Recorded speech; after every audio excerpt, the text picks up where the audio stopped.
Salut et bienvenue dans cette vidéo qui s'inscrit dans la série Comment se préparer pour la nouvelle saison au jardin.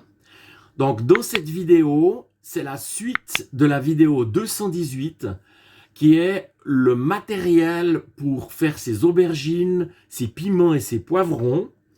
Donc là, concrètement, on va voir comment les faire. C'est une méthode qui m'a été transmise par un ami maraîcher que je trouve juste génial. Donc, c'est ce qu'on va voir tout de suite.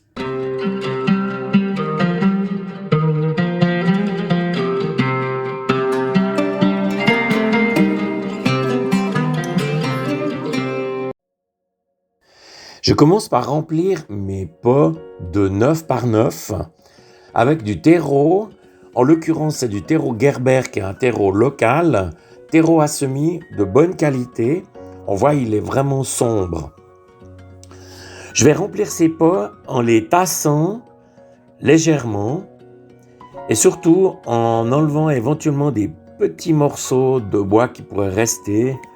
Normalement, ça a été filtré, mais ça peut arriver. Alors, poser 25 graines, c'est facile. On commence par une au centre, dans les coins. Donc, j'ai une toute petite pince à épiler qui est vraiment idéale. Ensuite, sur les diagonales.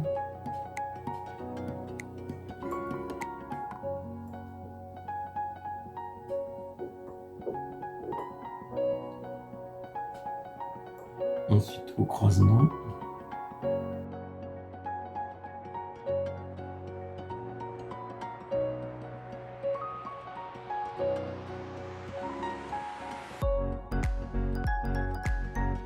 Voilà, c'est terminé. Donc ici, toute la partie qui est poivron et piment. Et là, on voit les graines sont beaucoup plus petites. Ça, c'est la partie aubergine.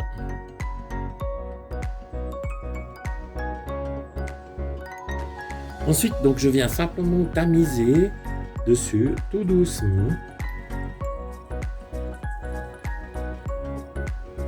Là, ici, en l'occurrence, c'est les graines de poivron. Voilà, c'est 1,5 fois l'auteur de la graine.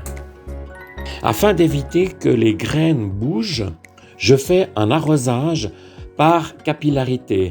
Donc, je remplis le fond de mon bac. Ces bacs, ils sont à la fois solides et à moindre prix. J'ai fait une vidéo là-dessus, je te remets le lien en haut à droite. Donc, je vais remplir sur environ 2,5 cm à 3 cm. J'ai laissé tremper mes pots une nuit. Donc, le but, c'est vraiment qu'ils soient bien imbibés d'eau, puisqu'ils ne vont pas être arrosés jusqu'au repiquage de la plantule. Dans mes bacs, donc j'ai rempli de terreau. Alors c'est pas du terreau à semis, hein.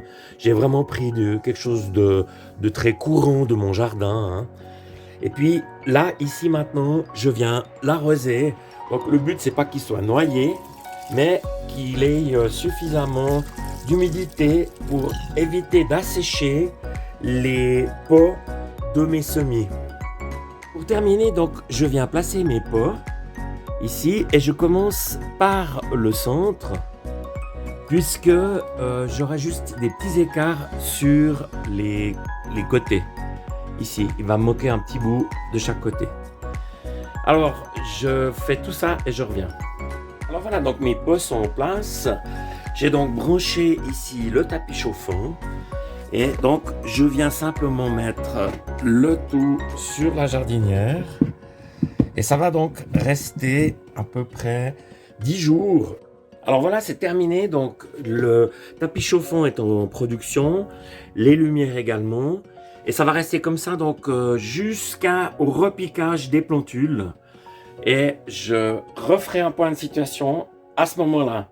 Voilà, si cette vidéo t'a plu, n'hésite pas, lève le pouce pour me le faire savoir. Je me réjouis de te retrouver. À bientôt!